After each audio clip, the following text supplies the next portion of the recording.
you can be as happy, as pleasant as you want to be, but the more time you spend dreading that, it seeps into you, and now you're becoming like what you're dreading. It consumes you. It consumes you.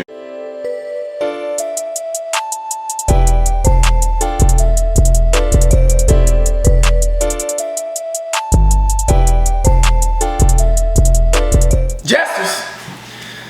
Certified Jesters, welcome back to another episode. It's your boy Bash, aka the light-skinned Justin Timberlake. I heard Aaron Judge floated around a lot today, so I don't know. I mean, it might be aka Aaron Judge. People say all types of things, man. It's all types of crazy things. Most importantly, I'm here with my co-host, Prince Fielder. Yeah, we're sticking with the theme of baseball. I did find out today that I am 99% Dominican? a little bit. I had some heritage in the Caribbean. You know what I mean? So I didn't do the what is that? 23andMe. Yeah. Yeah, I didn't do that. You So, didn't do that? You know, I'm just going off of what my family is telling me. Tú no sabes. Yeah.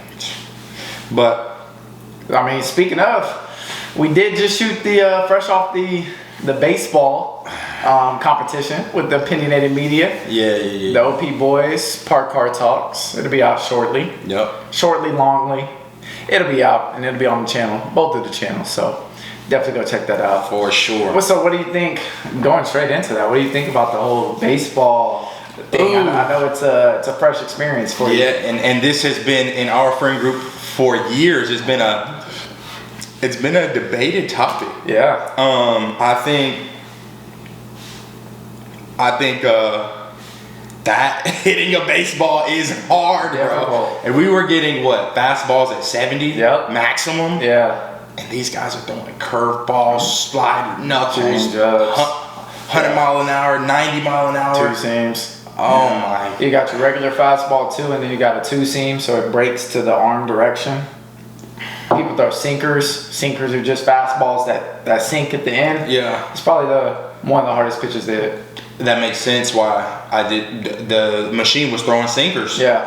A couple of them did have a little drop. It was throwing sinkers, bro. Hey. So, but not to make any excuses or anything, right? I'm just saying, it was just a tough pitch. Okay. Hard to hit. Yeah. So, it was fun though. That's the first time I've ever hit a baseball. I played catch with a baseball before. Yeah, it was different. Yeah, it's the first time I've ever hit a baseball, and that apparently I didn't hit one. But y'all see. But I mean, I made contact with the ball. Yeah, but not in the field of play. So definitely tough, bro. Definitely tough. How are you feeling physically? Because some people might underestimate the physical challenge of baseball. Yeah, for as little as I feel like I did, it definitely was like a workout. Yeah. And then, bro, my hands, bro. Yeah. My hands are tender right now. Bro. Something that I literally didn't even cross my mind. Yep. Coming out of there, hands kind of worn and torn. Nah. Yeah, you get blisters, calluses. Yeah. Some things I don't even know how to describe, like these red marks. Yeah. Yeah, it's not for the meek, bro. Yeah, that's crazy. So does this change your perspective on baseball players as athletes as a whole? Because I know you like to say somebody like Big Papi Ortiz could be running around and it's not really an athletic sport. Yeah, it doesn't change because I already I had a respect for hitting the ball. Yeah. I have a respect for that. Yeah. Although pop my shit every once in a while. Yeah. But I have a respect for hitting the ball, but every other aspect of it, I'm kind of it just doesn't seem until I'm gonna have to get on the outfield. Oh, and, we can and get. But yeah, I say that to say some of these guys they don't have to get in the outfield or they don't have to hit. They just have to hit. And one guy in every lineup. Oh, okay. And that's just in the American League, I believe. In the NL, the pitchers have to hit. Yeah, I don't know, bro. The hitting the baseball is hard. Yeah. But I mean, so you think the fielding part is easy? I just think that these guys in the course of a game. Yeah. What other game do we get to watch somebody just stand around? Right. Sometimes you might not even get a single ball hit your way. Man, you're just standing there. Yeah. So at what point is it just either Yeah, they're not doing nothing. Yeah. Like sometimes. So the pitcher throws a no-hitter. What is the outfield doing? Well, obviously, you could throw a no-hitter and they hit the ball and they can get out. Right. Okay. Yeah. But still. So the example that comes to my mind is soccer. Mm-hmm. You know, like where would you rank maybe like a center back or a right back? Like how would you compare that type of athlete and what that job demands versus maybe like an outfielder or infielder, just a baseball player in general? I think, well, see, these guys are constantly moving. Yeah. Constantly moving, even if it's not at the highest output. Yeah, just running back and forth, though. Yeah, they're just running back and forth, but then they're running back and forth constantly or walking back and forth constantly, and then they're having to make cuts, move around. I can see what you're saying, or I can see why the question gets brought up, but it's like, there's people in the outfield literally stand there and then make explosive movement and then just go back to swing still. Yeah. And that is where I'm like, bro. I'm used to football and basketball. It's up and down every play, every possession. Like you're always doing something. Yeah. So having somebody just sit there is just foreign. Even if you're blocking or running a route but not receiving the ball, it's a little bit different. Even as a safety. Yeah. From a safety to a quarterback. A lot of movement still. Very true. So it's like, it's just constant. Yeah, but some of the reaction times in all of these sports is crazy, right? Like, especially at the professional level, you know, there's a subtle difference in, you know, a misread here or a hesitation there can be detrimental to, you know, the play or whatever the case is. So you got to think about, like, the people that are actively involved, especially, like, the pitcher, catcher. There's a whole game going on with them in general, but then you have infielders, outfielders. When it is their time to get the ball, you may get one ball a game. If you don't make the right play or you're lagging for any reason or you're unprepared, you got one ball hit your way and you just cost your team 2 runs that you might not ever recover. Yeah, I think like I think one, there needs to be I have to either participate or play in the sport to have some type of invested to have an appreciation for it, because that's how it started with soccer. Yeah. We started, bro. I remember when you first got me on FIFA, I was like, bro, I'm not playing no soccer. Not at all. You were not having. I'm not playing no soccer. Then I started playing that. I'm like, bro, this is nice, bro. Now it's a staple, right? And now it's a staple, and now it's like,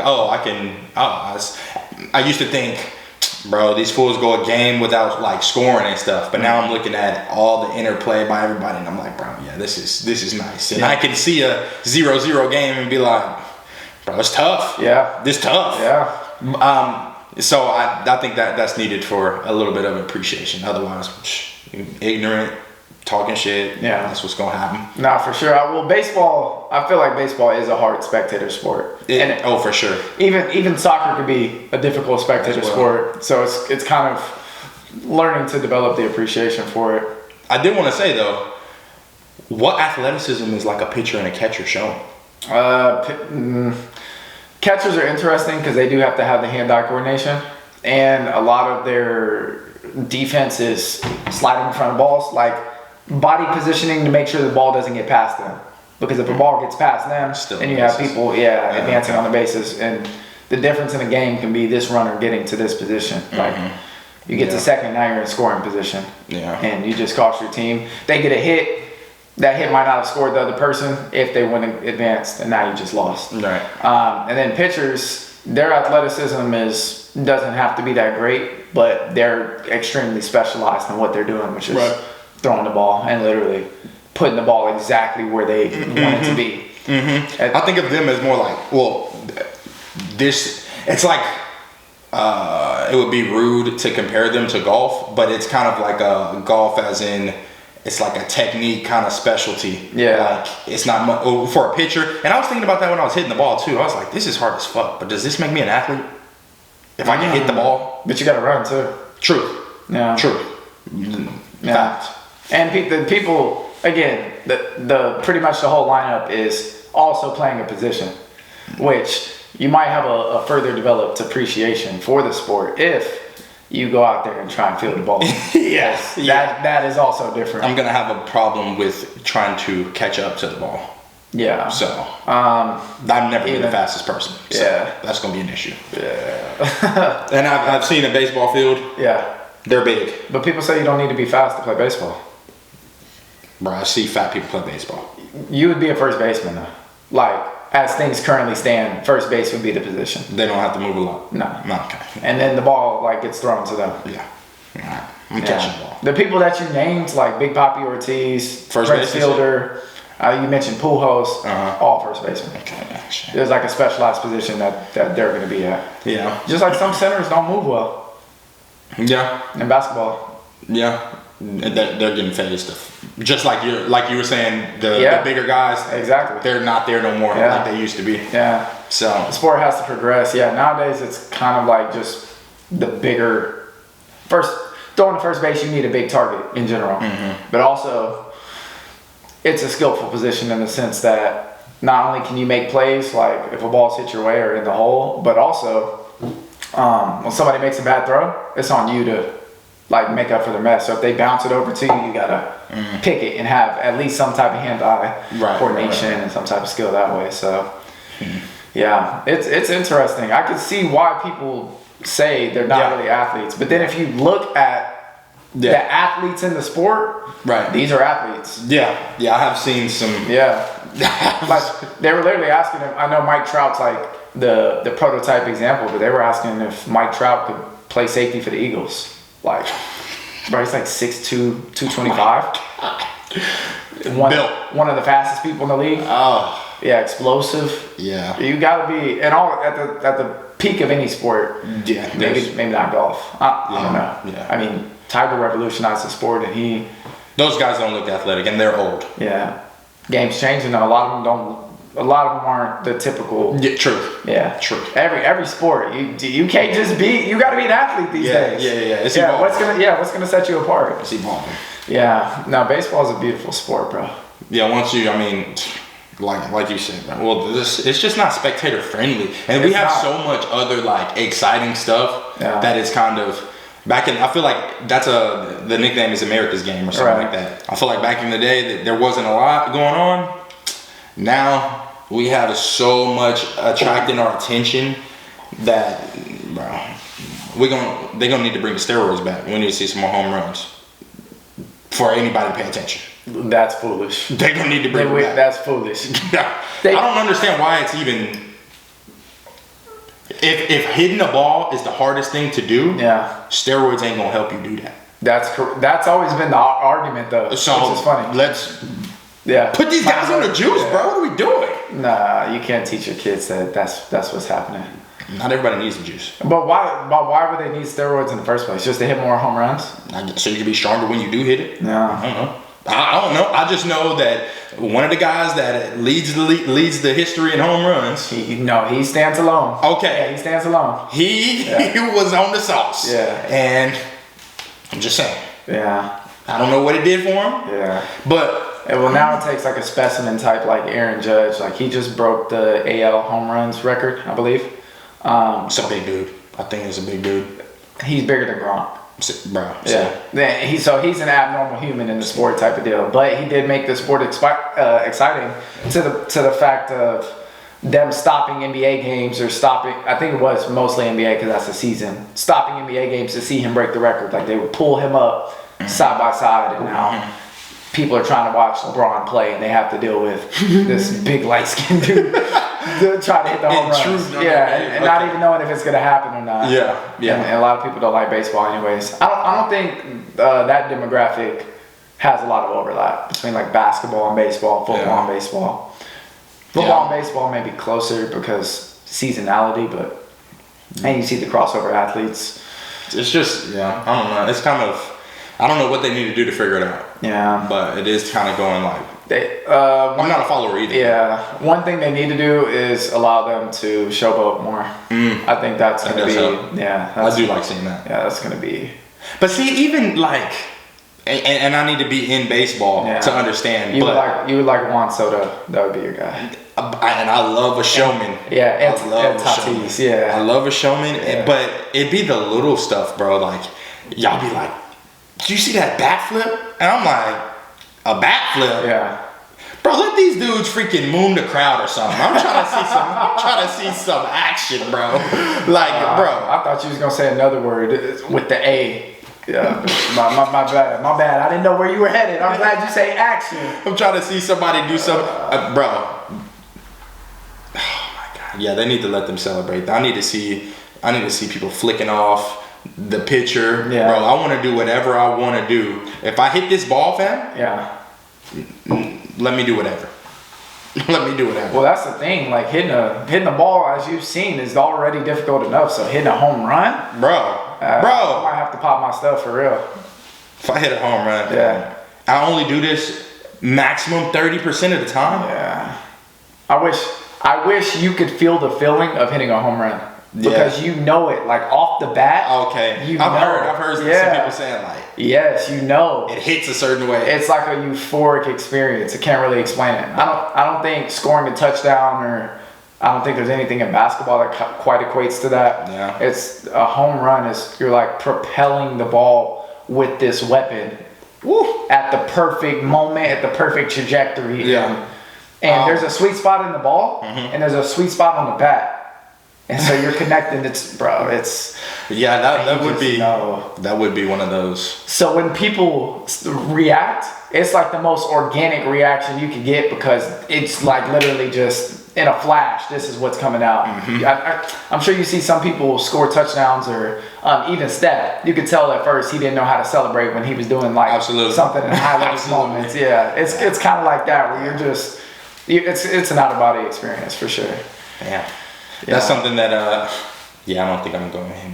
Nah. Maybe I'm one of these men's leagues. We'll work on it. Yeah. No, we can get you right. It won't take too long. The good thing is that you don't really have a foundation. So you just build a foundation and you go from there. Yeah. Then we give you, instead of batting cage videos, we give you, arena videos. You know what I mean? That's what I'm saying. Don't know how we'll pull that off, but... If you ever connect with the Marlins or something, or somebody does, you know what I'm saying? Oh, we right down the road from them boys at in Round Rock. So. Express. Yeah, I don't know if they offer in 10 days, but I don't know what the equivalent of baseball is a 10 day. You can go try out. They have open tryouts. Listen, I'll just tell everybody pull up to the tryout and I hit one out the park. Same feeling. If anybody could accomplish it.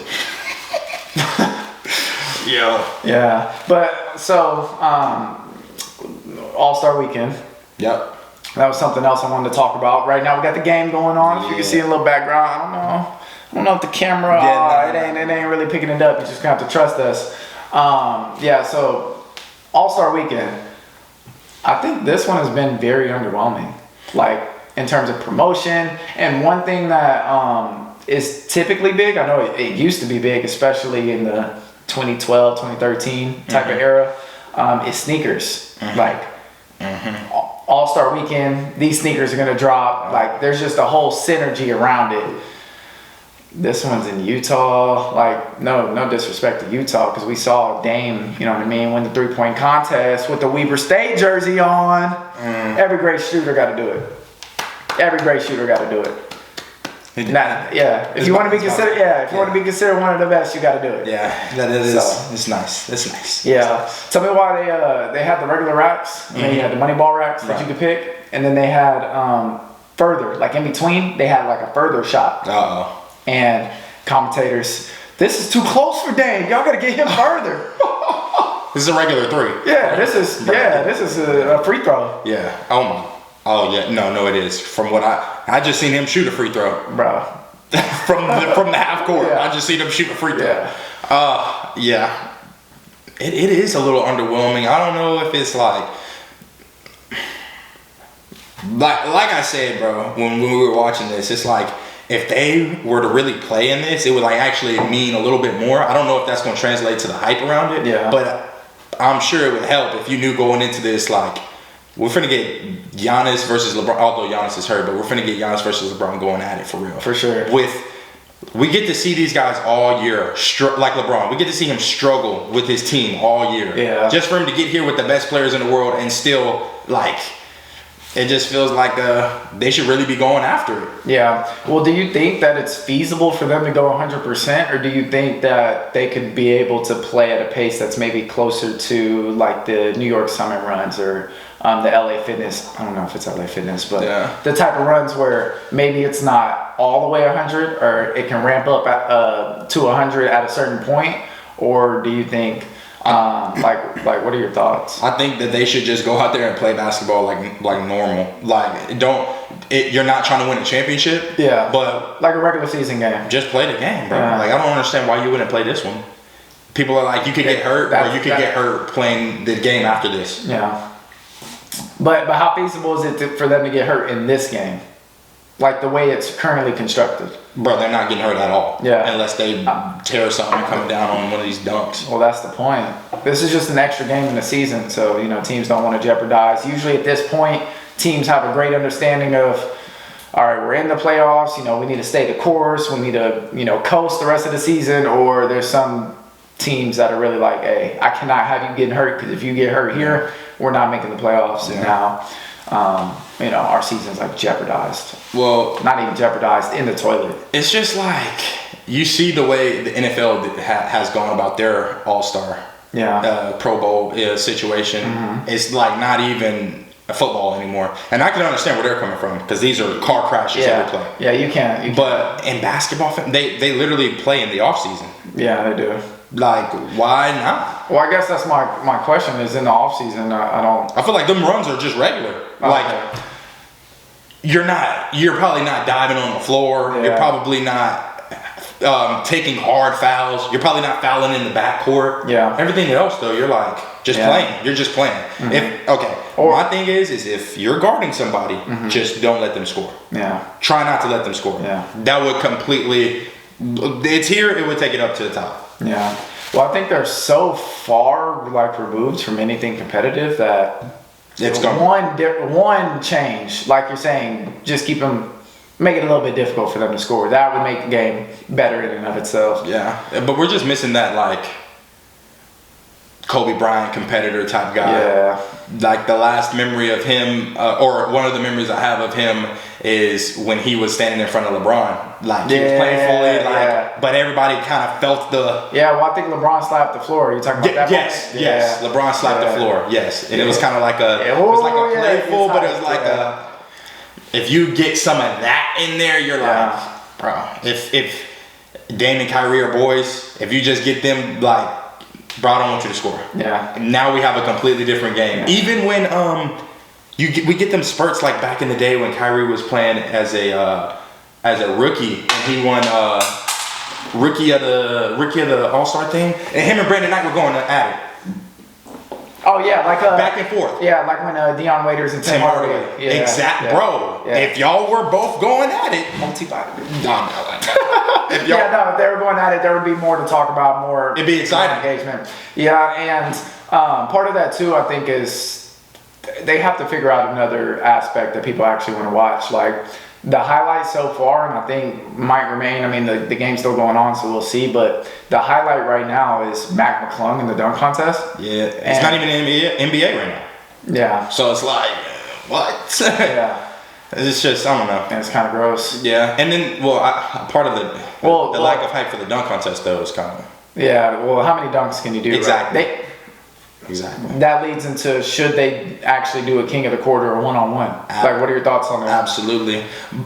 And how feasible do you think it is that they'll actually make something like that happen? I think that can work. I think that would be very exciting. Okay, if we're gonna go with this like fake all-star game kind of thing that we have going on, that king of the court would bring the intensity. That would bring the I'm gonna stop this guy from scoring, and then there's something on the line. Yeah. Now we gotta, bro. KD's better than LeBron. Prove it with LeBron's accolades, this and that, and then you're like, okay, well they lined up 1-on-1. Right. And I saw who won. Right. Now that's in my bag. And that's the prime reason why they can't do it. Absolutely. They cannot do it. But you need stuff like that, because then you're like, okay, KD did beat LeBron in that game, but it just doesn't translate. Yeah. And there's going to be some guys that you're like, oh, this guy's not good, and he is giving whoever you think is better than him, he's giving him a buck. Yeah, no facts. And it's gonna be an issue. Hey, no disrespect to like anybody, and definitely not no disrespect to who I'm gonna bring up, but you look at someone like Jaylen Brown.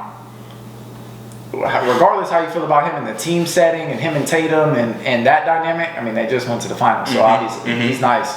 But you get him in a one-on-one situation, we see he has the ISO bag. Bro. He's a defender. Yep. He's long, athletic. It's gonna be tough. It's gonna be tough. It's gonna be tough. I think someone like LeBron has issues with someone like Jaylen Brown. Yeah, and it's gonna be tough. He's gonna have to sit in that chair. Yeah. And it's gonna depend on like rules, but somebody like That's what I was gonna say. Like if it's make it, take it. Yeah. Bro, Jamal Crawford. It can be make it take it. ISO It can be.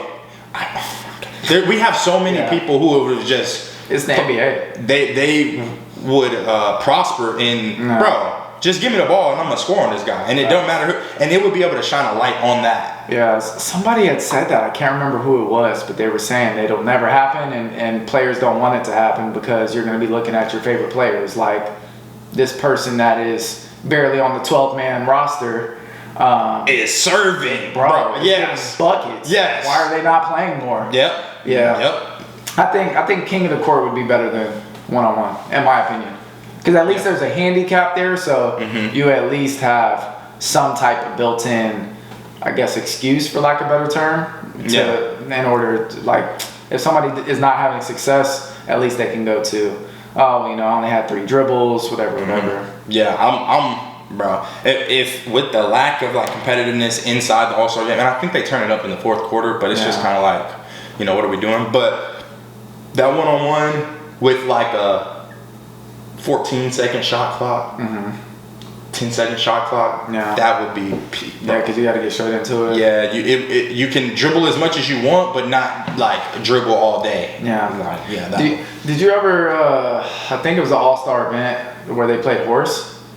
Did you ever like tune into any of that? There was one that I watched that I remember vividly of Rondo and KD, and it got to the point where like they were short on time, so they couldn't do any of the trick shots anymore. They just had to shoot threes, and even I'm telling you, there was at least 5 or 6 in a row, back to back. Yep. KD Rondo. Yep. You're talking about someone who coaches don't even give a red light to. He's getting a black light, bro. Yeah. You don't get any shots. Do not start this car, bro. Not under any circumstances, and he was sitting there pulling. So it's just, I don't know, bro. They have to figure something out to get more eyes engaged on the All-Star weekend. Yeah, and I think it's like they have all of the best talent. Majority of the best talent is there All-Star weekend. For sure. Like, there just has to be a display of that, and it's getting to the point where the skill games, like the 3-point, the dunk, and all of that, it's just not enough. Especially with Kobe and Jordan used to go at it, and we're not like old heads or anything. It's just like they were just playing for real. Yeah, like, they was really trying to there was true competitive nature to it. Yes, but this is to their point, this is a friendly league. Yeah, this is everybody's friends with everybody. Like it's a real like brotherhood, fraternity type of deal, and you really don't get much competitive spirit, rivalry type of deals outside of, in recent memory, Harden and Giannis is like the closest thing we've gotten to, and then you see. Yeah. They get in there and there's some real defense, like animosity. Yeah. And just to like put a bow on that, it's just about like you get to finally see like all of the best guys on the same court. So it's just like, what does that look like? Yeah. The only other time we get to see that is when KD goes to the Warriors, or for our old Olympic teams, or when KD goes to the Suns. You see, there's a theme here, right? Yeah, the best player in the world going wherever he wants. We'll get into it in just a moment. But before we leave the All-Star topic, I wanted to ask, why hasn't LeBron competed in a dunk contest? Because something like that would help. It would. I don't know, bro. He's just like, Is it beneath him? Time for a brief intermission. I promise I won't be too long, but all I want to say is thank you for watching if you're this far into the video. And if you are not subscribed, but you have made it to this point in the video, you are obviously interested in the content. So what I need you to do is go ahead and not only hit that subscribe button, but make sure to hit that like button as well. We certainly appreciate it. And now without further ado, let's get back to the episode. Multivitamins, fish oil. What else? Joint pills. Collagen. Potassium. Testosterone. Everybody's vitamin C. Potassium. Yeah, get you some bananas in your life. Nothing. I just don't like bananas. For real? Yeah, no. That's interesting. They can be in a smoothie. Texture thing? I don't know. I ate bananas so much growing up. It's just literally like, it's dead. Banana. It's dead. Bananas are one of those things that they're easy, I feel like, to get turned off by, because as soon as they become ripe, like if you like them like more on the green side, as soon as they're on more like the yellow/brown side, completely off that. Yeah, I definitely don't like it when a banana is like mushy. Yeah. No, sir. Yeah, that's the yellow-brown side. Yeah, no, but then you just, you know what I mean, put it in some banana bread and I'm not really a fan of anything except a strawberry banana smoothie. Banana bread? Yeah. Strawberry banana smoothie. I'm not it's just it's not something. It's not something that you're not like a go-to for you. Yeah. Yeah. Back to the LeBron thing though. I mean, you see this replicated, like Ja Morant. He said that, you know, he would need 1 billion likes to enter the dunk contest. He's the most exciting person. Yeah, why not? You know what I mean, in the sport right now. So why wouldn't he?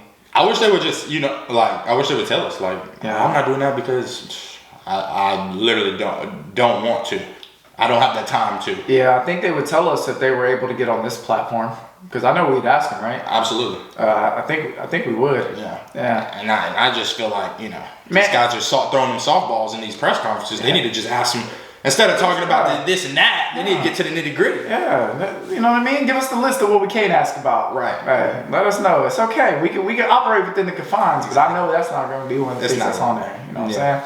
Shout out to a real one competing in the dunk contest. You know what I mean? Dame Lillard, been in the dunk contest before. You know what I'm saying? First person to be in the dunk contest, 3-point shootout, and all-star game in the same.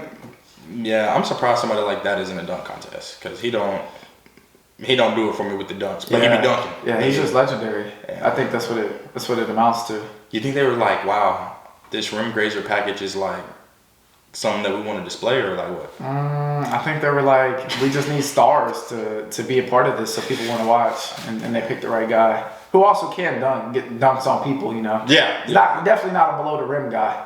Yeah, you might get punched on if you don't watch your head. Okay. Yeah, just he for sure will do that. Yeah, just for the record. Yeah, okay. Just for the record. But then you have Donovan Mitchell. See, that's the thing with the dunk contest though, except for when Aaron Gordon competed against Zach LaVine. For the most part, you kind of get a leg up if you are one of those brand names, which is why it's important to brand yourself, like we always say. Yeah. And if you're shorter. And if you're shorter, it helps. Yeah. I think there's a happy medium though. Maybe like 6'4". Has Russ been in a dunk contest? He hasn't won one, if not. If he hasn't, sorry. Yeah. Sorry. We're not coming with facts. We're just coming with whatever this we is got. Off the strength. Yeah, there ain't no notes, none of that. But Donovan Mitchell won, and I felt like in that dunk contest, it was kind of clear. Just like this Mac McClung one, you didn't have to watch. You knew the name. Yep. You knew the type of player he is. Yep. And when Donovan Mitchell competed, bro, you already know what's up with him. Yep. And he was wearing the Damian Lillard shoes. Can't remember which ones they were off the top, but he was wearing Dame's before he got his shoe deal, and that is your fun fact for today's episode. He's with Adidas, so I mean, it's not like what's he gonna wear? Roses? Yeah, I don't know. Hardens. I don't know. I don't even know who's with Adidas. Yeah, I don't know. They do. This is basketball. Adidas has some good basketball shoes though, but Nike's kind of on the decline. Yeah, no, I'm off Nike. Yeah, really? Yeah, I'm off Nike, the basketball shoe. Yeah. Oh, is there like a particular reason? I would prefer not to go into it. I'm just off. So if you had because I think you have some Nike shoes right now that you hoop in. Do you put black tape over the swoosh? I actually don't have Nike shoes that I hoop in. You don't? Oh, okay, you hoop in J's, right? Yeah. J's. Okay. Some grade 10s. Yeah. Yeah. So yeah, I'm okay. Yeah. But if you were to hoop in Nike shoes, would you put like black tape on there or something to cover up the swoosh? If I were to hoop in Nike shoes, it would only be one person's Nike shoe. Okay. Yeah. For them. But would you put the black tape over the? It depends. On what? It depends on. It's a unified front, so whatever we're doing as a community, that's what I would do. Okay. Yeah. I think that's what's happening right now. I would have to. I'm definitely gonna. Yeah, I think there's some athletes or maybe athletes on the court right now. I don't know off the top of my head, but I remember last time I watched said athletes or athletes, there was black tape over the swoosh, and you know, people saying that they're free and whatnot. Yeah. So. Yeah. Hey, who knows? Who knows? Yeah. I'm just mad that they didn't back to the kicks because I don't feel like I really expanded on that. All-Star Weekend is a big weekend for sneakerheads. I think part of that dying or part of that not being so exciting is the fact that a lot of the Nike athletes are not really putting out shoes that you want anymore. Right. Although his model this year looks really good. But there's just not that like galaxy hype that there used to be, you know what I mean? They're just not putting that much effort into it. Yeah, they're not. Like, it just died, which is crazy because the sneaker culture is like up. Like, it's up. Yeah, no, it's up. It's great. It's great. They have Bro, they dropped some 13s today. Like, no disrespect, or not today, yesterday. No disrespect to 13s, but that's not, it was a good colorway too. It was the playoff colorway, but that's not like moving the culture at the moment. However, we all know that these white cement 3s are coming out this year. When I first saw them, let me backtrack. I didn't know that they weren't coming out yesterday. I know that's like a double negative, so just stay with me. I didn't know that they weren't coming out until like yesterday, because I'm thinking when they announced that they're dropping that shoe, because we know well in advance, I'm thinking All-Star Weekend has to be.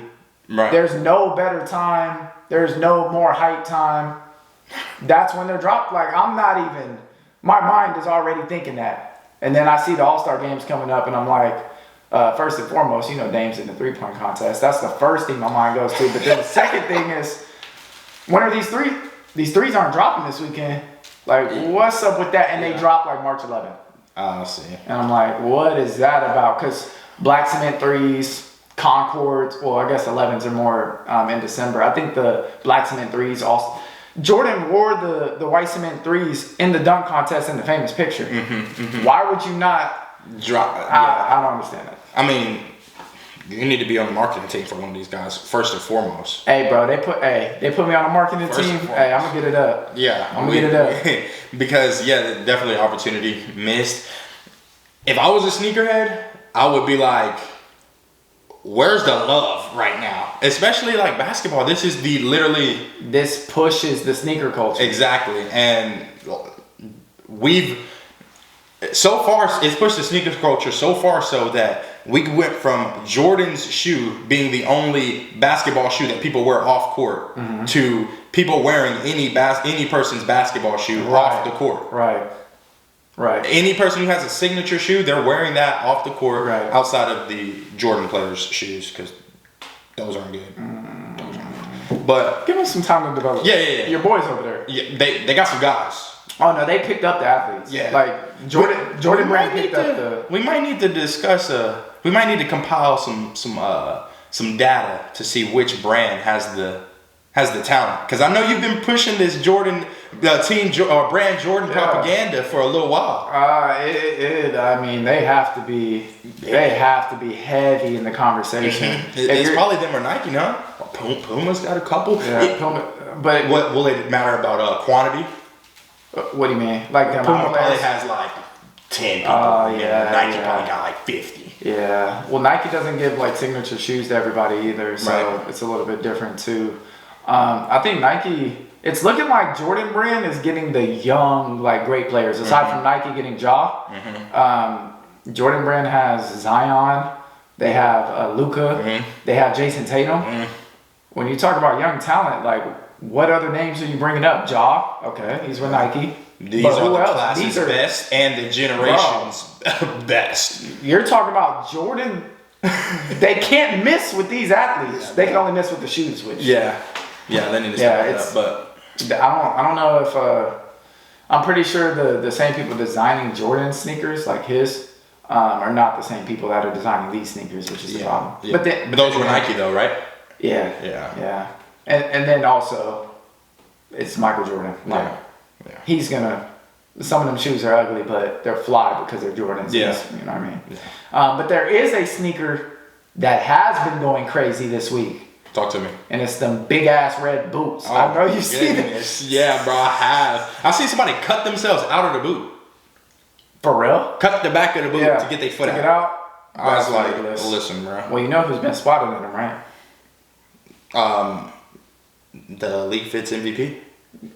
Bro, the perennial League Fits. He might as well get steak and I don't know if it's company. It probably is, but he should at least get steak on their Instagram page. Yeah. Because League Fits where he stay. What's that? League Fits where he stay. What? No, League Fits where he lay. They welcome him. He overstay. Sorry it took me so long to get through that, but you know what I'm saying? Yes. He's the hunter, he's the boss over there. And that is SGA. If y'all didn't know, that man. Smooth. Yeah, he's been in them. I think Kuzma's been in them because you know the type of time Kuzma's been on. Yeah. And then Wayne. I've seen Wayne in them. Yeah. Bro, they dropped them like a couple days ago. They're going for like 1,100 on StockX. I seen that they sold out in like 7 minutes or something crazy like that. What gets me about this shit is I really feel like we're living in a simulation. Like this shit, next to them Cybertrucks that Elon made, I look at both of those and I'm like, bro, we're just in somebody's Sims video game. Yeah, that Cybertruck it's crazy. It's cartoonish. It looks like something that Mojo Jojo will pull up in. It's crazy. It's crazy. Yeah, the red. Like, I don't even know. Like, it's literally just hype. These red boots, bro. I don't think they look good. I'm not the sneaker guy, but I don't think they look good. That's just the culture, though. Like the hype beast culture, 100% real. 100% real. And then as soon as you get an influencer in them or somebody that really can put it together, that's the cool thing about fashion, though, because you have someone like SGA. He can make that work in the outfit. It's just whatever. Yeah, it's weird time. Definitely weird time. I don't see, the thing is if we were in a simulation, I wouldn't even know how to. If we are in a simulation, let's just enjoy the ride because ain't nothing we're gonna be able to do. We waiting on Neo. That's what we waiting on. No lie. We waiting on Neo to figure out what's going on. But I think you're really the one though. Yeah, and I scored the number one in basketball. Yeah. Synchronicities. That was just the closest thing I could get to that reference. But one. I don't know. No, me neither. Keys unlock doors. Yeah. Yeah. Fascinating. Interesting. Yeah, very fascinating. But I wonder if LeBron's team's gonna win again because they haven't lost. 5-0. Oh really? Yeah, 5-0. Huh? Yeah. No. Does it matter if they lose? No. Hell no. No. But what does matter is if he wins the MVP. Yeah. Why does it matter though? Just because. I think he's won it before. It's not a big deal. It's just like if he does that, if he does that, he's gonna be the oldest player to win the MVP. I'm tired of hearing the oldest. Well, I'm tired of hearing the oldest. His documentary is gonna be. Oh, it is gonna be crazy. People talk about The Last Dance. Right. This shit is gonna be, and regardless of where you feel like LeBron is, as you know, in the GOAT conversation, this documentary is going to be the craziest sports documentary that has ever been produced. Ever. And it's crazy because it's not even. I wonder how close to the horizon it is because we're talking about this like he's done playing. It's definitely coming out as soon as he retires. I don't think there's going to be any patience. I don't think there's going to, yeah. Well, if Jordan's was in 4 parts, I think something like that. If Jordan's was in parts like that, I mean, how many parts would be on the LeBron documentary? Who played? He's gonna have. At this point, he might play 3 or 4 times as long as Jordan did. Yeah, it's definitely gonna be long. He can probably have it in the seasons or episodes or whatever. I'm telling you, I feel like it's gonna be like as soon as he retires, within a year is dropping. Really? Yeah, I just think like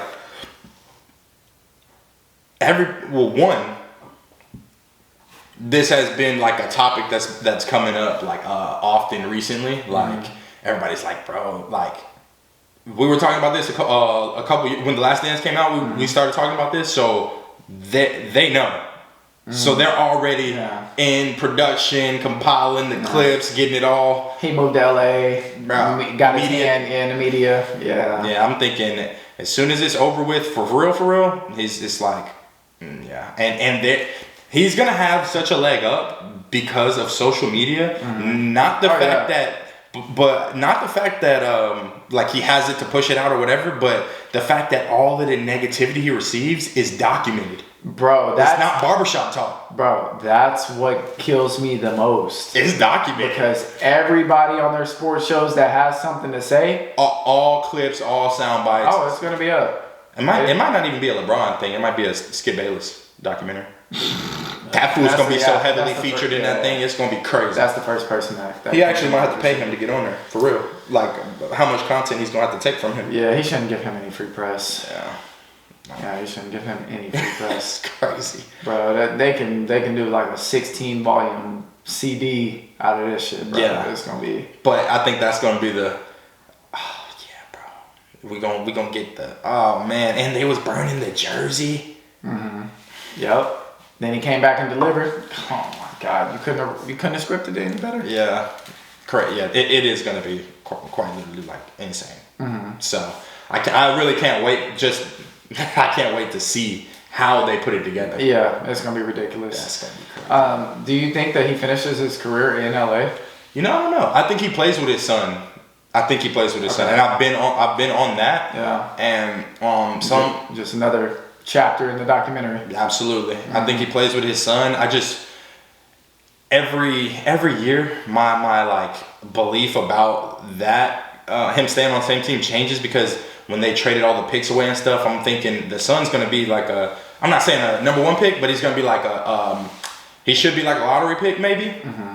And it's like they might not even have what they need to get there. So does he sign, like his son's probably a junior, senior, somewhere?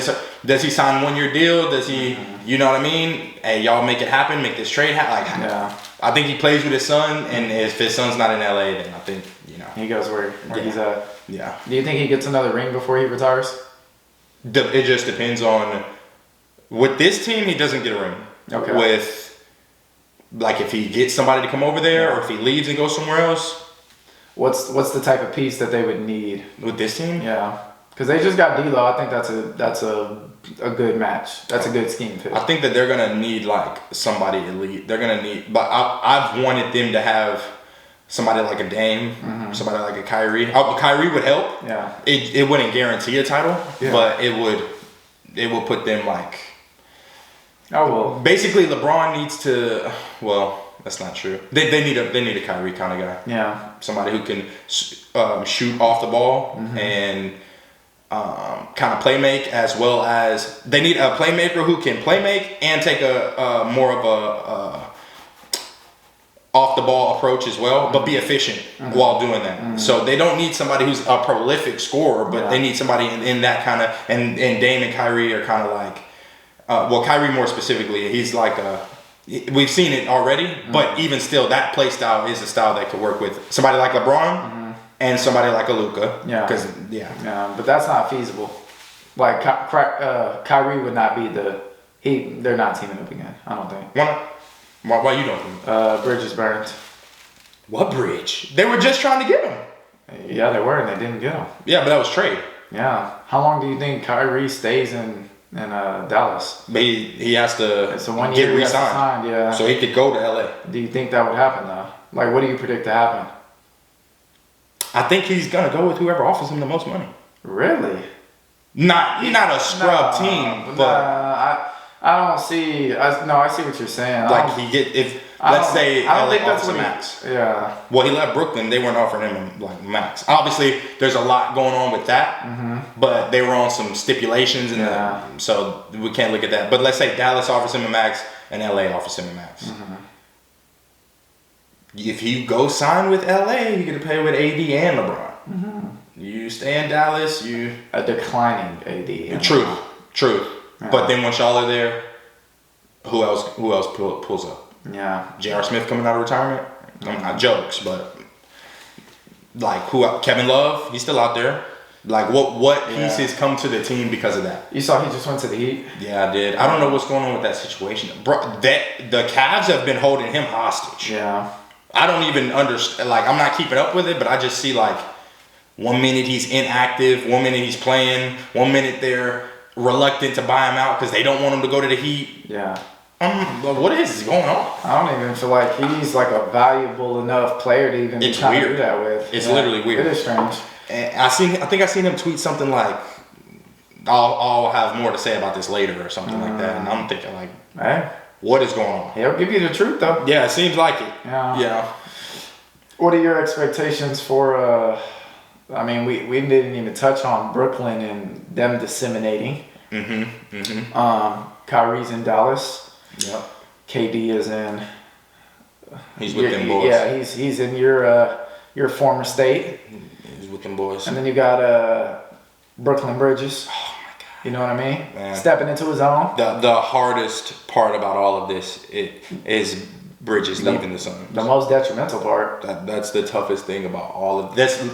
When it was rumored the first time that KD wanted to go to the Suns. When he sent you that text. You know what I'm saying? Yeah. So whenever that came through, I was like, when you told Woj, I was like, look, everything except Bridges. Yeah. Then James Jones hit me back and said, they're not going. For clarification's sake, minus Booker. Yes. Yeah. That goes needless to say. It's literally. I don't want it to get lost in translation for anybody that might be listening to this. Yeah. No, it's literally disrespectful to even think Booker is getting traded at all. He's not even that caliber of a player to get traded. Yeah. But unless he requests it. But yeah, everybody except Booker and Bridges. Like, oh my God. But the Suns were in a place where they weren't going to win a title. And I wouldn't say that their window was closed, but I would say that they needed to add something anyway to what they have. You subtract Bridges and you add KD, you are in a better place. You subtract Cam Johnson too. We're not gonna leave any Tar Heels out. But I'm already in my mind. He's gone already. Oh, okay. Yeah, so it's all good. Yeah. Couch to a war. Yeah. Bridges is getting a medal for this.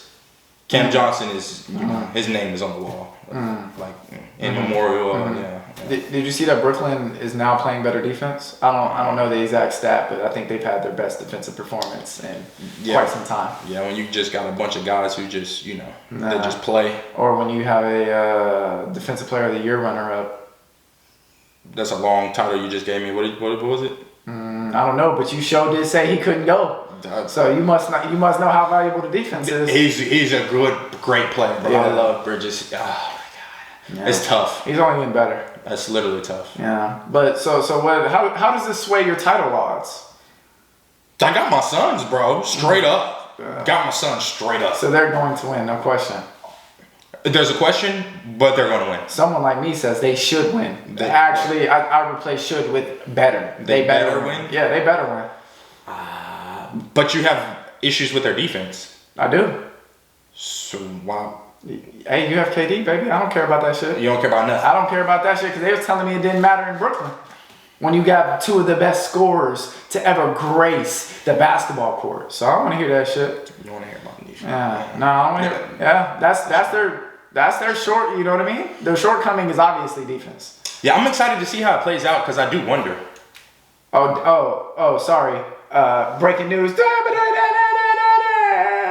Team LeBron just lost, and guess who hit the game-winning shot? There is no. The only person equipped enough to hit that shot. I wanted Team LeBron to win, but if it's at the hand of a good guy, you know what I'm saying? Look, hey, Smiley, yeah. Watch out. Yeah. Tell Jason Tatum take my number off. Man. Sorry, my letter. Man, listen. Yeah. Wow. I can't believe this. Yeah. Oh, and you were just asking. 5-0. 5-1 now. Yeah, 5-1. Yeah. It's cool. Yeah, it doesn't matter. Records are meant to be broken. Yeah. I wonder who gets Speaking of Speaking of, records are meant to be broken. The GOAT. LeBron, Future GOAT. yeah. Let go. People are saying that it didn't get enough press. Like, people aren't as hyped up as they should be about it. Yeah, well, they were saying that leading up to it too, though. Yeah, but then, well, I mean, there wasn't enough press on him, like, already breaking he already broke one of Kareem's records with the total, I think it was total points. Yeah, in but the playoffs. I agree that shouldn't have had press. It wasn't a. Yeah. It's like this one that he just broke is the record. Yeah. That other record is too long. bro. Yeah, it was too long. But it's just that's not the record. Yeah. This is the record. Is this regular season though? Yeah. It's about who's scoring the most in the regular season. Like, but who cares about the regular season? The other one should be factored in more, but I get what you're saying. This is the record. If anything, it should be playoff all-time scorer. Yeah. Period. Yeah, that would be better. Regular, but the more clarification that you give, the less interested that people are. Mm-hmm. Yeah. So I think, but what he just did was they stopped the whole damn game. Yeah, they stopped the game right then and there. It was a had him up on the jumbotron shit popping. You know what I'm saying? Like, what are you talking about? I think they could have, I guess, rolled it out a little more, praised it a little more. But send everybody an email, like a political campaign or something. Yeah, send me a text. LeBron's about to break the record. I think what they did in the game more than enough. Like, you stopped the game. Yeah. I was kind of wondering what was going to happen when he broke it. Yeah, had a matchup with the commercials. They stopped the game. Yeah. He had teammates hating. Always. Always. They lost the game. They lost to the Thunder. Tough. Oh my God. Hey, shout out to the Thunder for playing through that and saying, we don't really care about that though. Yeah, we got a game to win. We can't control that. Yeah, we can control if we win the game or not. Yeah. You're in that game? Yeah. Is LeBron scoring that shot? I mean, his hell no, bro. Hell no. Would you rather foul him and let him get that shit at the free throw line than score it on you? That's tough because I was thinking about fouling him. At least you're not in the highlight. I'm fouling him on the floor. Yeah.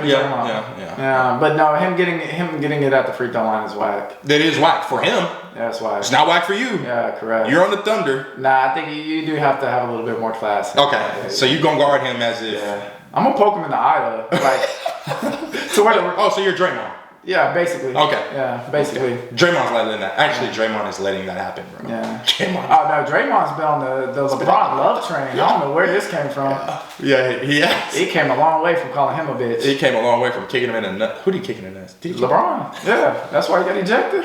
But yeah, you can't touch. Bro, you can't. What? You can't touch the key. Bro, what? Oh yeah. Yeah, but back to the title odds. So, like, just clearly they're gonna win, right? They should win, right? That's my team first and foremost. Yeah, okay. So let's preface all comments with that. Yeah.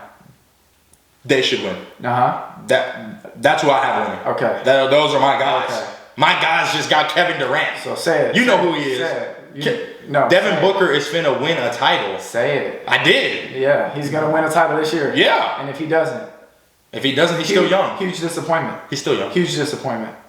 Because no. They have had multiple. I think Devin Booker might have more years with a losing record than he's had with a winning record. What does that mean? Like, and you're talking about disappointment? Yeah. In a finals loss? Yeah. No. Yeah. When was the last time Brooklyn won a title? Who fucking knows? Who cares? Yeah. But the same thing was being said. That's the problem. That is the issue. And wait. Because let's be crystal clear. Outside of Kevin Durant joining up with the legendary record-breaking Golden State Warriors, and outside of Kyrie Irving playing with many people's GOATs, the guy who just broke the scoring record, one of the best players ever graced a basketball, the chosen one, the king, the guy that really moves a needle in the league. He who remains. Yeah. Okay. Outside of these two players joining up with those other two players, all we've seen is injury and disappointment.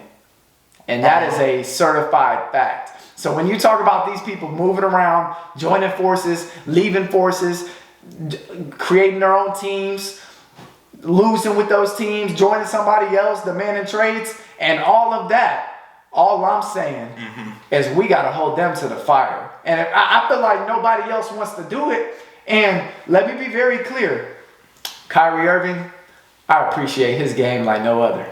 Kevin Durant, I appreciate him not only for his play on the court, but what he does outside the sport, in the media. Don't know where it left off, but I want to say that I don't want to leave Kyrie out of the conversation either, because he is fighting the good fight, philanthropist, doing things for leading philanthropist. People in other cultures, people in other countries. He's the voice of the voiceless. We recognize all of that. Come on. Yeah. But when we're talking about in between those lines on the hardwood, injury and disappointment, they need to win rings on their own, because they both set out to go win rings, and they have not done it outside of joining forces with these other two players. And so when you start to get into the conversations of, are they better than player X or player Y? I gotta say, well, I mean, outside of playing with the two people that are some of the best players to ever touch a basketball, the greatest shooter ever, arguably the greatest player ever. This is true. They ain't won shit. True. And that is my beef. So somebody got to keep him accountable. And gave him all this praise, but I got to give him the criticism as well. I'm sorry. I can say that I would be with you on the Kyrie side. Okay. Although that is my guy. Oh my God. The Kyrie side is he's my guy. Yeah. But KD, okay, let's just peel this back. Okay. What is the issue? What did he do wrong in OKC? He blew a 3-1 lead. Okay, he blew a 3-1 lead. So did the Warriors. Yeah. So did the Warriors. Yeah, but they already won a ring before that. 3-1 lead is not good. Yeah, like blowing that lead is not good. But you don't hold that against them at all. They already won. Truth. Yeah. But and then as time progresses, they won again. They more than made up for those things. I agree. Okay, they blew the 3-1. Yeah. He blows the 3-1 lead. Yes. Worst thing he's done in his career. Yes. Is that. Yeah, on the basketball court. Yes. Right. Okay. Was he supposed to, like, when he was playing with the Thunder, it wasn't him that was an issue. It wasn't his style of play. It wasn't him at all. Okay. Goes to the Warriors. Yeah, weak move. Cool. Weak move, whatever. Yeah. And some people's eyes, whatever. Weak move. Yeah. Goes there, hoops, title, does everything he's supposed to do. Does what he's supposed to do. Everything you're saying right now. Agreed. He did that. Yeah, does what he's supposed to do. Agreed. He leaves. Yes. We don't know why he leaves. Whatever. The issues within the team. He's not feeling accepted. Wants to go off, on his own. Yeah, feels like his rings might have an asterisk. That's my opinion. Feels like he just isn't one of those guys. Yeah. He's not a part of the core. And still not getting the same respect. Right. He leaves. 2 rings. Goes to Brooklyn. Yeah. Is what happened in Brooklyn on KD? Well, if you ask him, it's because he got hurt. That's the start of it, right? Oh, when did he say that? I remember him saying that. When Harden left, they were asking him about what went wrong. Yes. Harden did leave. Yes. But look at the list these guys have played with. Oh my God, MVP left and right. Kyrie played with Harden, though. Bro, we were talking about that before. Kyrie has played with everybody. Bro, Kyrie's played with the greatest players of our era, minus Giannis, bro, for real. Yeah. And I'm not convinced that he won't join up with Giannis at some point. He should have done that already. But anyway, Giannis doesn't like that. Anyway, side note. So again, KD on the Nets, producing. No issue. Yeah. And we're 3 years? His first year he didn't even play. Okay. Injured or still coming off of injury. Off the Achilles.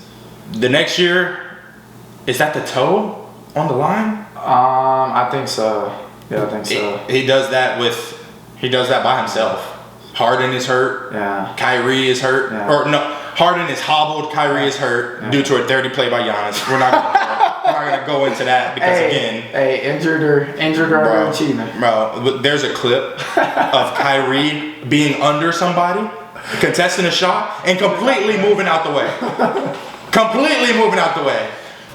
And then Giannis, we've already went over this. Yeah. Giannis hurts Kyrie on a layup. So where he is on the ground and Kyrie is in the air. He's not rebounding. He's not blocking the shot. What was he there for? There's no world where Kyrie is hanging in the air longer than Giannis. Yeah, I do agree. There's also another small side note. I think foreign players are naturally a little bit more dirty players than the domestic players here in the U.S., but that's just my opinion. But, yeah. Okay. Yeah. Go ahead. Like I said, we could go into that tangent, but we're not. Yeah. KD's out there by himself because Harden's not producing. Kyrie's hurt. Not his fault again. Yeah. Greatest scorer that's ever touched a basketball. Yeah. Yeah. And his toe was on the line, or else they would have already been out of there. Yeah. What is the problem?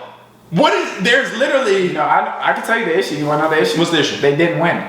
That's the issue. I understand what you're saying. They did not win. I understand that. That's the issue. But it's not Kevin Durant.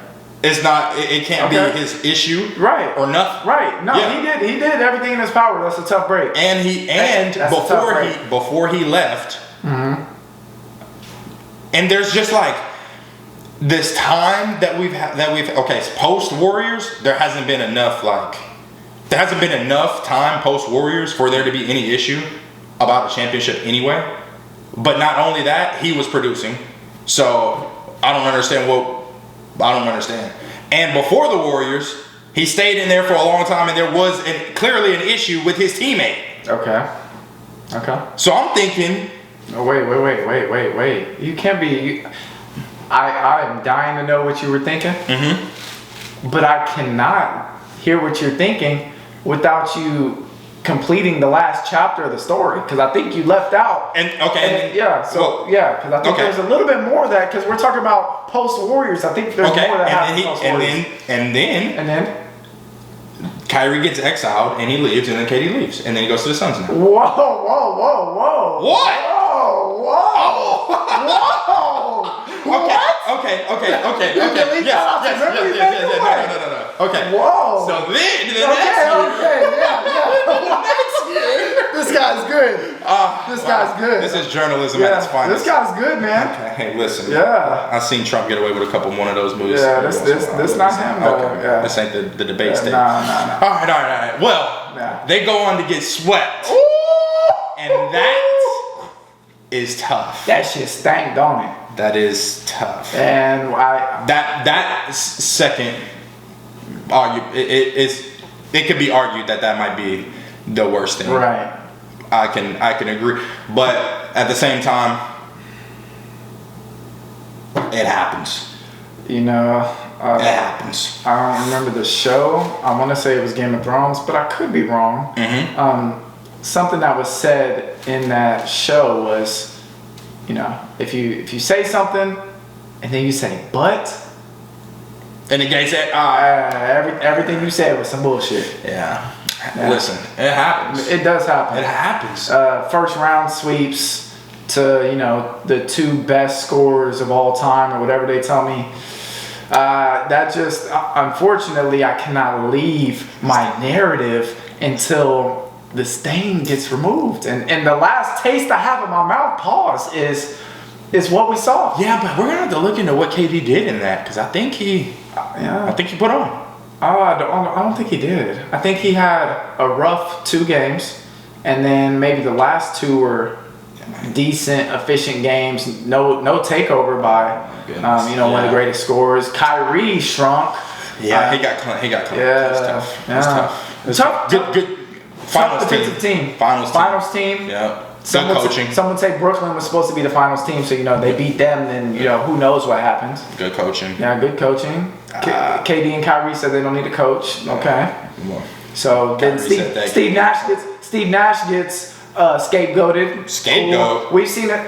Hey, y'all remember y'all remember that toxic environment that one Kevin Durantula mentioned surrounds LeBron? Mm-hmm. No one said anything about KD's environment. All I know is, what do you know? Shit outside of Steph Curry ain't just been peaches and cream now. That's all I'm saying. Okay, see, it doesn't seem like it was an issue there. Yeah, maybe. No, he wasn't an issue there. So what? Just Brooklyn. Yeah, burner accounts. Just Brooklyn. Burner accounts. There's no issue with that. Toxic. It doesn't affect the environment. Does it? It doesn't. It doesn't. Okay. We didn't know. Okay. Yeah, we didn't know. It didn't affect. And he didn't even have that in OKC. He had that as a free agent. Okay. Gotcha. It was exposed. Yeah. Okay. Yeah. Gotcha. So Gotcha. I mean, remember how could he lead Russ to? You know what I'm saying? He was Well, him and Russ were good, but you know the rest of the guys, you know, y'all expect me to play with Nick Claxton and who's the Royce O'Neal. See, bro. and then you got KD calling out his teammates. Now he got to issue an apology. Bro. Why he have to mention their government stuff? Bro. Yeah. He's just tapering expectations. Oh, okay, I see what you're saying. So he's making excuses. He's making excuses. Fam, Kobe Bryant said the same thing about his scrub teammates. Yeah. If they're scrubs, bro, they're scrubs. We all know they're scrubs. But Kevin Durant's the best scorer to ever touch basketball. And some say Kobe is the GOAT. Yeah, If you playing with a scrub, bro, you playing with a scrub. Okay. Like, what do we? Got you. You know what I'm saying? Well, it looks like Cam Thomas ain't no scrub. I know that. He didn't say nothing about Cam Thomas. He didn't mention him. Okay. He wasn't playing. He didn't say nothing about him. Yeah. So yeah. Now that we added all the additional context. That I don't know. I think that's worse than the 3-1. I think blowing the 3-1 to the Warriors is not okay. Yeah. I think blowing the 3-1 to the Warriors though is like some firepower over there. But getting swept by a team Jason Tatum and Jaylen Brown, great players, but y'all have these two guys. Yeah. KD and Kyrie shouldn't be. Not in the first round. Either. But I mean, that first round shit is different when you're playing. Bro, there's only fucking 3 teams in the East. I could see them getting swept to the Pacers, and then you're like, bro, no. They get swept by Celtics, who go on to win it. I mean, be in the finals. I mean, even if bro. Nah, I just think there wasn't enough fumes around that whole situation. I think they got past pretty easily, in my opinion. What'd you mean?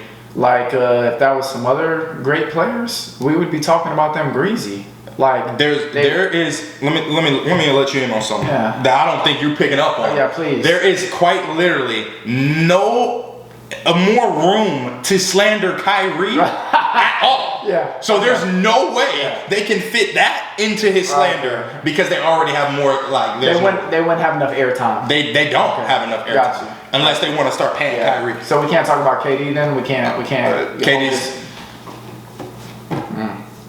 Like, it's tough. Yeah. No, that's the most we're gonna. You know what I'm saying? Dan got swept. Pelicans. They did.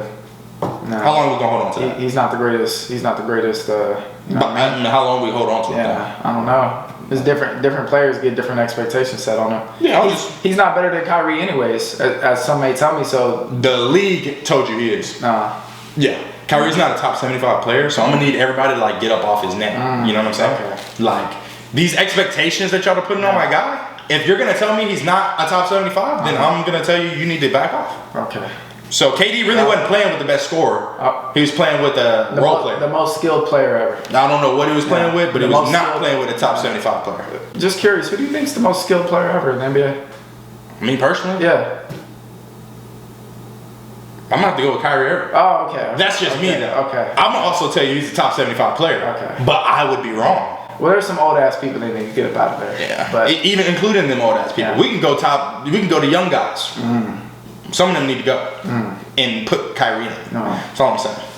That's all I'm saying. To get somebody in, you gotta take somebody out. All of that to say, the issue that you have with Kevin Durant about winning without Golden State, there hasn't been enough time. He's also produced. There hasn't been enough time. How long ago was that? 4 years? 3 years? That's a long time. It's a long time. It's a long time. Since he's that wasn't stable enough. Since he's left Golden State, a lot of people didn't became champions. LeBron got AD a championship. Bubble. Okay. Yes. Giannis got a championship. Good. Yes. Warriors won again. Yes. You know what I'm saying? Like, who else? Is that it? It's been 3 years. I think it's been 4. I know Kawhi beat them his last year there. Yeah. I'm drawing a blank on who else has won. Same. Yeah. Maybe it's only been 3 titles since then. Yeah, maybe. 2020. Yeah. Lakers, Bucks, Warriors. Yeah, only 3 champions. Yeah. So I mean, even still, it's only been. I just need to see something. You wanted them to win a title. I just need to see something. Win a title. Well, you're gonna see it now. Yeah, you're gonna see it now. Again, I better. And if you don't see it this year, I better. If you don't see it this year, yeah, you'll see it next year. I can't do that. But the only reason I can't do that. I can understand your frustration. I I understand where you're coming from. The only reason I say that, I would give you 100% yes. Yeah. But he's joining the team with like over 75% through the season. Now he just has another baked in excuse. It's like it can never be perfect. It can't. Next year, bro. Next year you can have your. Next year you can have. Hey, don't get it mistaken. I'm gonna have at it either way. It's just how receptive they gonna be to listen. Right. I mean, there's just Yeah, that's the difference. You don't win a title first year you join up with somebody. Typically, that Golden State stuff was what we all thought it was. OP did what it was supposed to do. Shout out to OP. But that shit was, bro. It was OD. It was OD for real. Shit was crazy. So yeah. Next year you can have your. All right, we're gonna see, man. We're gonna see. Yeah. Jon Jones. He's been active. The GOAT. He's been active on Twitter. He's been saying a lot of things. Yeah. Ruffling some feathers, huh? Yeah. As he tends to do. Yeah. He's just stumbled into ruffling feathers. Yeah. Gave DC permission to call his fight. Yeah. What do you think about that? I'm thinking. I thought great gesture. Buried the hatchet. Let bygones be bygones. Not to get confused with Jesters. Jesters. You know what I'm saying? Yeah, exactly. Yeah, exactly. Yeah, but Mr. DC wasn't thinking the same thing, was he? Bro, I think when you are that pressed, you're blinded, and he can't see Pat. Well, he knows Jon Jones. Apparently, we don't know him. Yeah, he knows him. That's the fakest person he knows. Exactly. Yeah. So he's probably thinking. I think he got that like little brother like second place like. I don't need permission to do it, and it's like, bro, I'm just saying that I believe you could do the job. Yeah. There's no issue. He said he saw it as I don't know, it could be seen as a dig. Yeah. And I think everybody else is looking like, no, you know what I'm saying? But it's hard, like you're saying, little brother, it's hard when you're the one that lost twice. Yeah. To be able to, you know what I mean? And that person is always gonna have something over you. Absolutely. Yeah. Yeah. Would you like to see them do a sit down? I don't know. Yeah, I wouldn't mind it. I would watch it because you're gonna watch. I just want to see. Yeah, you're gonna. I do want to see, but I just don't think DC would do a sit down. And he set himself up because he kind of was like, sit down. I wouldn't hold my breath on it. Kind of. He put it in such a way where it was kind of like a. Don't think Jon would do it, and Jon's like, is that the vibe you got from it? I get both vibes. Like, I'm not gonna do it, but I felt like a little bit of we both don't want to do it. It's kind of how I felt, and Jon is like, I mean, he made it seem like he would be receptive to that until he was asked. Well, somebody Jon Jones has been replying to a lot of tweets, and somebody said an interview on DC's channel would be wholesome, and Jon said, let's not go too far now. Yeah. It don't get that sweet, right? No. Yeah. Shoot. Lil Wayne was supposed to be retired from watching the UFC, but Jon Jones coming back, so now Lil Wayne got to watch. Lil Wayne back. He back in there. I can't even believe he was that upset about the decision. Yeah. I can't believe that. That's crazy. He was probably watching through some different lenses. Yeah. Yeah, for real. He was watching in them red boots. Bro. He's the type to wear the red boots though, but his display of the red boots and the way he carries himself is not in the same ilk of some of the other people that are wearing those red boots. That's just more so he probably would wear them without the hype, not even knowing. You know what I'm saying? The way he gives it up. He just throwing them on. What do you think about Jon Jones saying that Gain is not the best striker that he's faced? He said that Thiago Santos and Lyoto Machida and a couple other people. He said the list goes on, but what do you think about that? Because you know how I feel about Cyril. Or Cyril. I wonder. Well, I wonder why he says that though. Because. Well, he said they had intimidating one strike knockout power. I guess Rampage would have to be in that too, right? Interesting. Yeah. I think.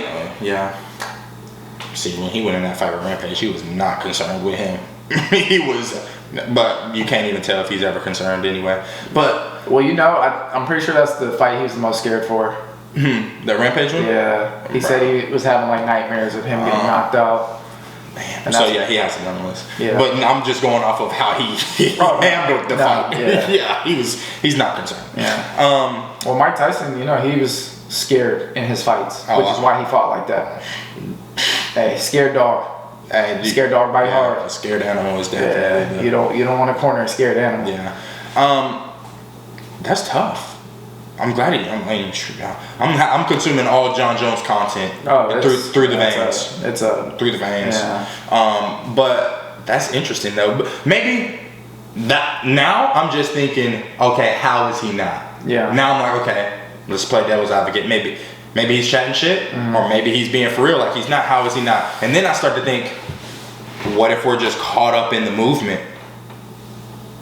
You always hear he moves like a middleweight, and for me it's movement, which is fine and dandy. But again, I know we've spoken about it a little bit, but creativity of the angles that he can hit you with. He's however creative Jon is, he's right there with him. I would say he's not as creative because Jon will just try some shit. He's kind of like a street fighter. Looks he do. Yeah, in that regard. But I think just the way he peppers you all the time though, inside, outside, to the body, to the head, elbows, fists, like he's a very fluid fighter in that regard. But I can see how the one strike knockout power like doesn't. That probably has like a multiplier, a weight like multiplier on it. Like, I have not seen a knockout, one punch knockout. That is a kind of an it's issue. Wear and tear, bro. Yeah, that is kind of an issue. I don't at heavyweight, that's an issue. Not an issue, but it's just something to like all the heavyweights. Yeah, they can't like knock you out. Yeah, so it's interesting. Yeah, I hope he doesn't get knocked out. Who? Jon. Oh, that would be. That soundbite is not gonna age good, but he's not getting knocked out. That would be some bad poetic justice. Yeah. Gon isn't a knockout guy though. He's a TKO type of guy. Yeah, for sure. They're gonna have to step in and stop it. For sure. Do you agree with that though? Like, is he the best striker? It's tough to say best, but I would say he's definitely one of the best strikers he faced. Like he's a fucking striker. Yeah. Well, and he's good. Yeah. But this also comes on the heels of like Jon watching film. Right. So he's probably already dissected. Yeah, he's tapped. Because he was watching extremely closely when Francis and Gon fight. And that was a long time ago. Maybe that one. I think Jon is a good striker. I think he mixes it up well. Yeah. Really good. Yeah. But if Jon is saying like, again with a fighter, you kind of got to be like, how much of this is it's showmanship and how much of this is like the real breakdown. Yeah. Even with somebody like Henry, who tends to break down stuff, it's like, is there a hint of bias in here? Who knows? So, but I think he is like, I think he's one of the best strikers he's gonna face. Like, because you got guys like Gustafsson and guys like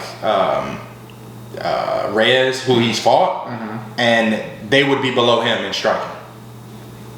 Be below Gon. Yeah, exactly. I agree. So it's like he's definitely going to be one of the best. Yeah. Have to be, right? Yeah. But then again, you already know how I am with the one of the best stuff. How many is one of? Yeah. Is it 10? Is it how many? Yeah, there's a lot of gray area for sure. And then you saw that Volk. Well, I guess it wasn't Volk, but Islam is kind of under the gun for the IV stuff. What's up with that?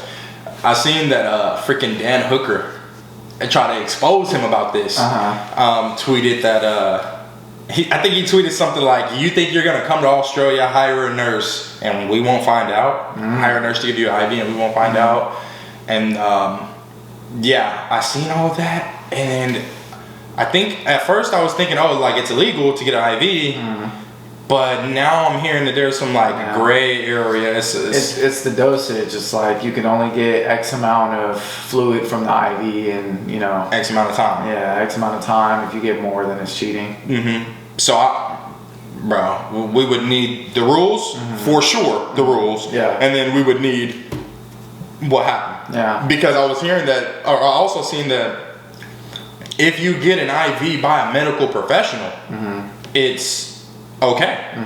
Like if the circumstances, if you're in need of one. I think that's what his coach, I don't know if it was his coach or there's somebody his manager came out and said that, and then had to retract because it was incriminating. He was kind of letting the real spill. I mean, how much does that even really matter?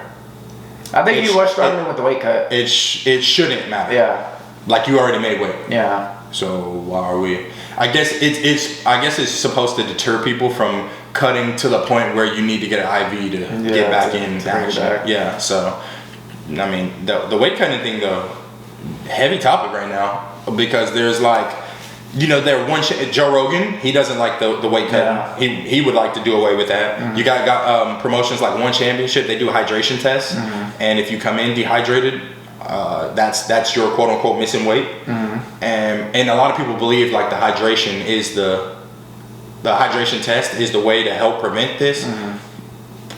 But the fact of the matter is that recent like the developments and research done into this is proven that there's a way to cheat that test as well. And on top of that, the way they test your hydration, currently, I'm pretty sure me and you are dehydrated right now. Oh, for sure. So how does that? If I make the weight, it's not because if I made a weight right now, it's not because I was cutting too hard. It's not because I was trying to. I'm literally just dehydrated. Right. So how? Yeah, but if that's your profession, then you have to be on top of that. There are professionals in football, right? Okay, DK Metcalf ran down his diet. Dehydrated. He didn't tell us nothing about his water intake. He's dehydrated. Yeah, but his job isn't to make weight at a certain point in time before he's able to perform. Yeah, but being hydrated, bro, how do you know you're hydrated? It's a good question. Drink enough fluids? What's enough? Yeah. If I'm drinking all day, like at one point, I'm like, bro. Your piss tells you that. Yeah, but I ain't pissing every time I drink. Bro, how much water? Nuanced. Yeah. And you can be drinking so much and still be dehydrated. Yeah. So at what point is it like, fam, how do I know? What? I just think that the weight cutting thing is an issue, and we don't know. There's not a good answer right now. But back to the Islam thing, it's just, I mean, if you use the IV and it's illegal, rematch. Yeah. I don't think it weighs too much into what's going on. We got guys doing bro. Yeah. There is literally so much more stuff that could be. Yeah. And that is not why he beat your boy. Yeah. Like Hooker, literally got beat by Islam in the first round. This the IV stuff ended on that. Yeah. Yeah, it's his camp. He got to kick for his boy. Absolutely. Yeah. Well, yeah, I think that's really all that I had. Before we part, I do want to ask you a question. Since it is Black History Month, I think, of course, the shortest month of the year. Of course, have to be, right? So I think we have to do our due diligence, and I wanted to ask you, what's your favorite black movie? Oh. I'm not going to lie, bro. Yeah. It's tough because a majority of our black movies are literally so filled with pain, and it's like so real and hits so close to home that it is tough to watch some of these movies and some of the great movies. Yeah. So it's not gonna be one of those that bro. It's not gonna be like The Color Purple. Nothing like nothing that's going No. But I would say probably Paid in Full. Yeah. Probably Paid in Full. That's. Yeah, probably Paid in Full. That it is classic. classic. Lot of hustle. Lot of game. Yeah. Lot of hustle. Yeah. Yeah, that movie. Yeah, it's clean. Yeah. And it's so it's an OG too. Yeah. It's nice. What about you? I'd probably have to say Paid in Full. Ooh. That's what I was gonna say. If I had to pick something different, just to offer a different perspective and maybe some additional value. And you're right, a lot of them are centered in pain. Bro, pain. So it would be nice to get away from that. And it's a little bit tough because I feel like a better answer wouldn't be one of the most commercialized ones, because you know the Tyler Perry movies are very commercialized. Like part of me wants to say Diary of a Mad Black Woman, but then that's in the commercialized space. Still a great movie, Right. And Centered in Pain. Bro, I thought I was supposed to be at work at 11:45. I was supposed to be working 10. Oh my God. And with that being said, we might have to cut this episode short.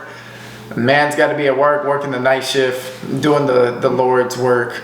I do think it's important during Black History Month that I know it's the shortest month of the year, like in all seriousness, that's fucked up, but we don't have to talk about that point.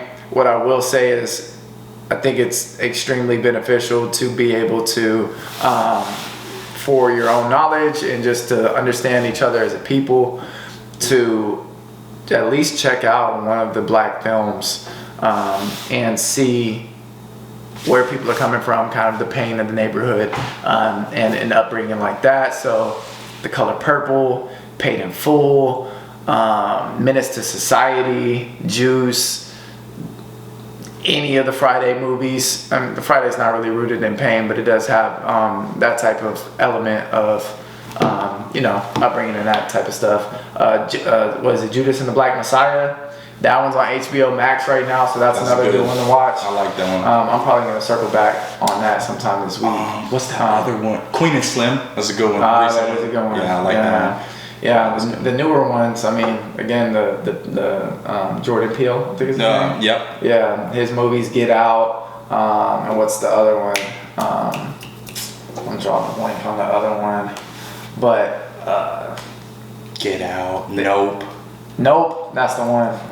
I think anyone can benefit from watching those. Really trying to be empathetic to the Black struggle, and understand each other kind of at a deeper level. Yeah. The black. Well, first the Jordan Peele, the movies that he's creating. Black Mirrors that's my vibe, and Jordan's given his movies are given that theme. That, especially the Get Out. That was right up my alley. Oh man. That movie was amazing. Yeah, that was good. That was good. Yeah. A brother like me doesn't double back on too many movies. Yeah, same. But you could always, watching something back, you pick up stuff that you didn't even peep the first time. So, I think any of those movies are good. I haven't seen Nope yet, so that's probably the one to go look at. It's cool. Yeah. No. There was another one too. It had to do with anything with Omar Epps in it. Legend. Go watch The Wire. Maybe you're not a movie person. Go watch The Wire. Yeah. Go watch Power. Yeah. BMF's a great one. Yeah. It humanizes these people that did some things that they had to do to get out of their neighborhood. Yeah. Snowfall for sure. Top Boy. Yeah. That's a little more across the pond, but that's a British thing, eh? Yeah. You know the man them over there. Yeah. Top Boy in it. Yeah, you know what I mean? So. Yeah. But any of those, just to deeply understand. Hell, a lot of that shit is just really good, though. Yeah, it is. The older movies, you could tell they had a lower budget, had to make do with what it is, which makes them, even more classic in that regard. Absolutely. But, Black Panther, too, but, really, let's be real, that's more Marvel. That's as commercialized as it gets, the other movies that give you that true grit. Yeah, but I do think it's important, and we'll probably have some for the next episode. I know Malcolm X is your boy, so maybe we can we could spin the block on him. Absolutely. That's the guy. Yeah. For real. Any final thoughts, words, questions? You trying to get in your Lex bag and pull out a poem out of nowhere? Say something inspirational. Listen, man. And final thoughts. Yeah, now I leave you with words from what's Olivia Wilde.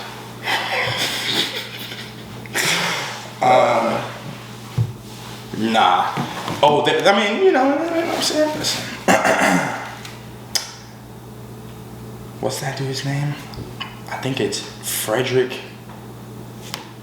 I'm blanking on his name.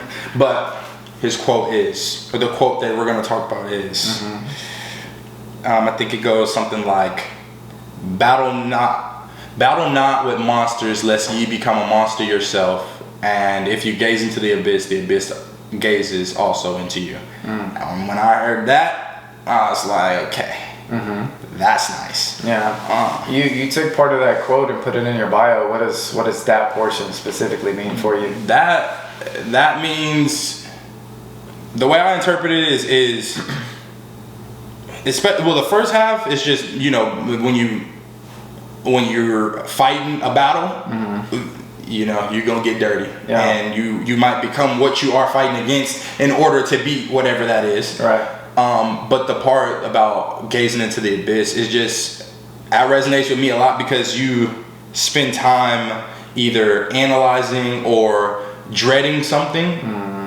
and let's just say you're dreading a date or anything coming up. The more time you spend dreading that, you could be as happy, as pleasant as you want to be, but the more time you spend dreading that, it seeps into you, and now you're becoming like what you're dreading. It consumes you. It consumes you. Yeah. And I think if we're looking at something like, he says the abyss, and I go into like a black hole or something, if we're looking at something like that as an organism or something, well, if I'm giving it the energy of looking into it, and it also is looking into me, and it's something like a black hole is, you know, as weak as a human is, would be more powerful than a human, then I'm thinking, well, maybe we should spend less time gazing into that, or maybe we should spend less time focusing in this area, because if, let's say, this big, bad, dreaded, whatever issue, let's say that spent the same amount of time focusing on me, I'm losing the battle. And that, more so about the stress and the dread and that kind of, I think about that, and I think the least amount of the least amount of stress or effort I can put into something that doesn't move or fulfill me or could negatively affect me, the better. Yeah. Yeah. That really resonated with me a lot. Yeah, that's pretty profound. I feel like it's definitely practical too, in terms of the way you think about it, because even if we humanize it and make it a little bit more like less profound, in terms of like, if for instance you're dreading, well, anytime you think of something, that thought initiates a feeling, like it provokes a feeling, and now you are in a state of mind where now you're feeling that feeling, and it's consuming you right there in that moment, versus if you worry about what you can control and focus on that, then that's the only thing that's happening right at that moment. Like, often you get in the ice tub, like, shit, my back was out of there 2 days ago. I found a way to frame me getting into the ice bath, and I was probably somewhat fortunate in the sense that I did have an issue going on, so I knew getting into the ice bath would relieve it, although getting into an ice bath is not a pleasant experience, at least in the moment, but being able to see past that and associate something that could be seen as negative with a positive emotion or a positive outcome made it way easier. Like, I didn't even focus on the whole process. There was no hiccup in me getting into the tub. I literally just got submerged, and dealt with whatever happened in the moment. And then you look back on anything that might stress you, hold you down. It all passes at some point. It either passes or you pass. And a lot of things feel so monumental in the moment, and obviously the more you dwell on them, the larger they become. But once you get past that, you realize how ultimately meaningless all of it was. So that's kind of just my interpretation of that quote. That's pretty deep. Yeah, whenever I heard that, bro, whenever I found that quote, I was like, this answers a lot. Yeah. The answers a lot. Do you feel like that quote affected the way you conducted yourself moving forward and the way you thought about things? Still a work in progress, but it's more of a conscious effort. Yeah. When, let's say I am stressing about something, it's more of like I could keep stress. Like, I'll have those times where I am stressed or looking or dreading or whatever, and after a while, I'm like, see, this is when I can redirect this energy. So it doesn't. It affects my thought process moving forward, and then I try to make sure that I try to put it into practice of putting things to the side or not worrying about certain things. So would you say like that's improved your life? I'd say it improves. Like, even when bad situations happen, it's definitely like it could be worse, and that gives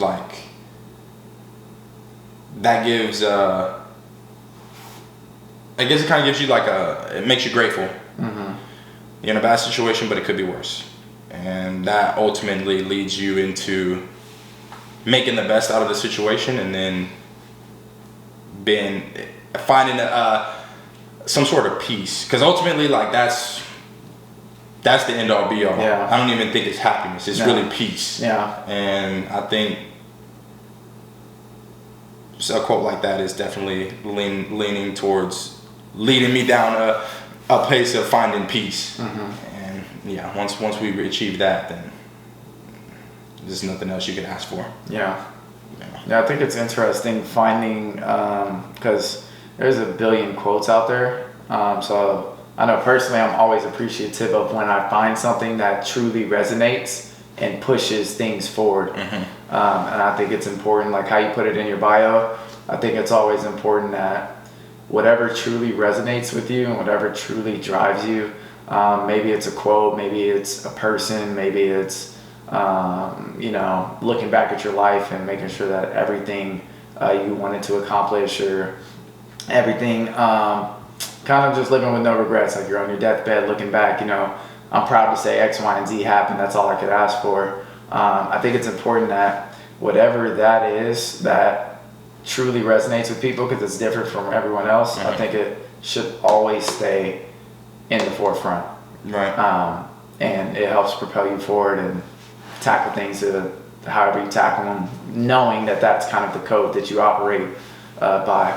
So I've noticed just recently I've been trying to use that type of approach to just better things. Right. Keep things going. And I think that and when you say that, will it improve your life? Yeah. Once you kind of try to put these things into practice, then it snowballs into stuff like that. So like you said, whenever you found that quote that put you into that mindset, then you're like, okay, well, what else could help me? And now you're already from the day before that day happened, and then the day after that day, you're already starting a snowball effect for what's finna go forward. And like I said, ultimately it's either gonna lead to gratitude, it's either gonna lead to finding the peace. Ultimately it's all leading to finding the peace. But I think that's the way it'll change. So being well read, bro, helps for sure. Finding all the knowledge is definitely in the books, and I think that there's a lot more for us to find. Oh, for sure. And then just consuming the right things and paying attention to the right things. The world's constructed for entertainment, and attention is valuable. So with the scarcity that is time, might as well use it wisely and make sure that whatever you focus on is being productive and improving life moving forward, for sure. That's what listening to Lex has done for me. At the bare minimum, for sure. Yeah. Perfect, bro. Yeah, well, that's a great way to end the pod. I don't think there's any better way to end the experience, for sure. So yeah, we'll catch you guys on the next episode. It's your boy Bash, aka you know what I'm saying, light skinned Justin Timberlake. And bro, you're Aaron Judge today. We've already went over this. The day's not over yet. Yeah. You're Aaron Judge until midnight, bro. Sorry. Okay. But yeah. And then it's me, man. It's Key. Prince Fielder. Oh, sorry. Yeah. I can't let you get off the hook. Okay. Yeah. And we'll catch you guys on the next episode. Jesters!